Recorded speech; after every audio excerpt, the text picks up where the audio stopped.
छत्रपती संभाजीनगरमधील सिल्लोड येथील एक महत्त्वाची बातमी। सिल्लोडच्या बोरगाव बाजार येथे 2 गटांत हाणामारी, परस्पर विरोधी तक्रारींनंतर 7 जणांवर गुन्हे दाखल। छत्रपती संभाजीनगर सिल्लोड तालुक्यातील बोरगाव बाजार येथे 2 वेगवेगळ्या कारणांवरून 2 गटांमध्ये हाणामारी झाल्याची घटना घडली आहे। या दोन्ही प्रकरणांमध्ये दोन्ही बाजूंनी दिलेल्या परस्पर विरोधी तक्रारींनंतर सिल्लोड ग्रामीण पोलिसांनी एकूण 7 जणांविरुद्ध अदखलपात्र नॉन कॉग्नायझेबल गुन्ह्यांची नोंद केली आहे। पहिली घटना, लाकूड आणि ट्रॅक्टर हलवण्यावरून वाद। पहिल्या घटनेत ग्रामपंचायतीच्या जागेवर ठेवलेली लाकडे, ट्रॅक्टर आणि ट्रॅक्टरची अवजारे काढून घेण्याच्या कारणावरून वाद सुरू झाला।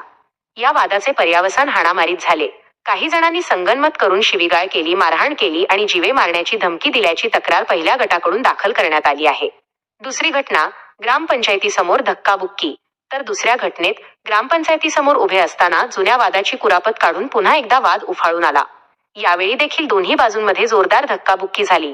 एकमेकांना शिवीगाळ करत जीवे मारण्याची धमकी दिल्याचा आरोप दुसऱ्या तक्रारीत करण्यात आला आहे। पोलिसांची कारवाई आणि तपास। दोन्ही बाजूंच्या तक्रारींची गंभीर दखल घेत सिल्लोड ग्रामीण पोलिसांनी संबंधित 7 आरोपींविरुद्ध अदखलपात्र गुन्हे दाखल केले आहेत।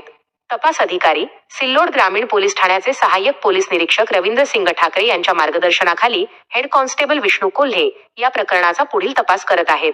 बातमीदार श्याम ठाकूर, ST न्यूज प्रतिनिधी, छत्रपती संभाजीनगर, सिल्लोड। व्हिडिओ व्हायरल झाला होता, या व्हिडिओच्या संदर्भात तुमचे स्पष्टीकरण काय?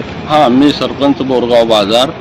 हा जो व्हिडिओ व्हायरल झाला होता 2-3 महिन्यापासून शेख आलिम, शेख नवाब याला आम्ही बोलवून त्याला सूचना दिल्या का तू इथलचे लाकडं उचल, आम्हाला पशुवैद्यकीय दवाखान्यासाठी जागा मोकळी करायची आहे। पण ते त्या गोष्टीला न जुमानता आम्हाला पत्रकारितेचा धाक दाखवतो। आम्हाला सर हे जे लाकडं वगैरे पडलेले होते फॉरेस्टची त्याचे परमिशन होते का विदाउट परमिशनचे टाकलेले साहेब। आणि काल त्यानं जास्तच हे केलं, कारण त्यानं जे आमच्यावर समजा पूर्ण बॉडीवर शिवीगाळ पण केलेली आहे आणि आम्हाला समजा महिला बोलवून आम्हाला विवश करण्याचा त्याचा प्रयत्न होता।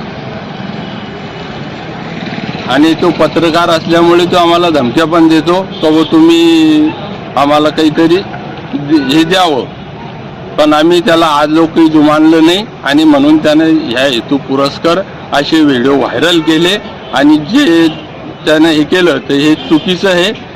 अशा पद्धतीने आम्ही कधी वागणारे नाही आणि वागणारही नाही।